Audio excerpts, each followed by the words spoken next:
Do you often feel the need to keep the peace at all costs, avoid conflict, or please others, even when it means ignoring your own needs? Could this be the Fawn trauma response tied to father wounds? Hello everyone, welcome back to another episode of Beloved. I'm Cherise Rochelle, and today we are diving into the Fawn response, which is a trauma pattern rooted in people-pleasing. For those of us with father wounds, fawning often developed as a way to keep ourselves safe. If we could keep dad calm, if we stayed agreeable, if we met his needs before our own, maybe the conflict, criticism, or rejection would not come. But while that strategy may have helped us survive, today it can keep us stuck in unhealthy patterns, constantly seeking approval, struggling to say no, and losing sight of who we really are. What does the Fawn response look like? Chronic people-pleasing, fear of saying no or disappointing others, over-apologizing or over-explaining, struggling with boundaries, adapting personality depending on who you're with, difficulty identifying your own desires and needs, or defining your worth by how useful you are to others. What causes this response? 1, it could be unpredictable father figures. When a dad's moods shifted suddenly, fawning became a way to avoid triggering anger or rejection. 2, it could be criticism or harshness. Constant disapproval teaches a child that if I'm perfect, maybe I'll be loved. 3, the absence of affirmation. Without consistent reassurance, children may overperform to try to earn love. 4, fear of abandonment. Pleasing others becomes a way to hold on to connection, even at the cost of self. So fawning is really about survival, but it leaves us disconnected from our true selves. Here's the biblical perspective on the fawn response. The Bible reminds us that our worth and identity are not dependent on pleasing people, but on being anchored in God's love. Galatians.1 verse 10 says, "Am I now seeking the approval of man or of God? If I were still trying to please man, I would not be a servant of Christ." We are called to please God above people. Psalm chapter 139 verse 14 says, "I praise you because I am fearfully and wonderfully made."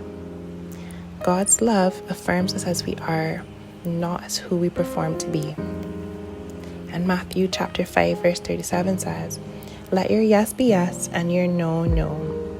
Boundaries are godly and they reflect integrity and truth. What steps can we take towards healing from the fawn response? 1, awareness. So notice when you're saying yes out of fear and not love. 2, practice your boundaries.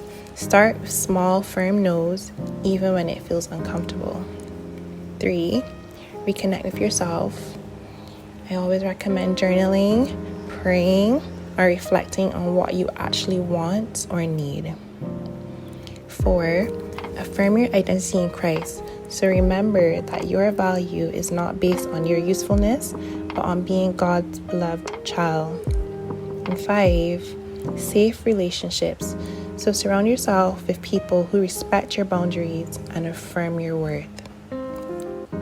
Here are the reflection or journaling prompts from today's episode. In what situations do I find myself saying yes when I really want to say no? How has people-pleasing shaped my relationships? What am I afraid might happen if I disappoint someone? How can I root my identity more deeply in God's approval rather than people's? And today's affirmation is, my worth is not defined by how well I please others. I'm loved, chosen, and enough in Christ, even when I say no. We're going to close on this verse from John chapter 8, verse 36, which says, "So if the Son sets you free, you will be free indeed." The fawn response may have once kept you safe, but in Christ you are free. Free to be honest, free to be whole, and free to be fully yourself. Thank you so much for spending time with me today. If this episode spoke to you, please let me know. Feel free to comment, like, or reach out to me at belovedwithcherise@gmail.com. If you know that it could help someone else, please feel free to share it with that person or those persons who may be struggling with people pleasing. There are some previous episodes which also speak to people pleasing and boundary setting, and I will mention them in the description so that you can go back and listen to those as well if you haven't already. And don't forget that you can subscribe to Beloved on Substack for weekly reflections, journaling prompts, and resources to walk through this healing journey. Remember, beloved, you do not have to perform for love. God already calls you his own. So until next time, stay rooted in truth, wrapped in grace, and never forget you are beloved.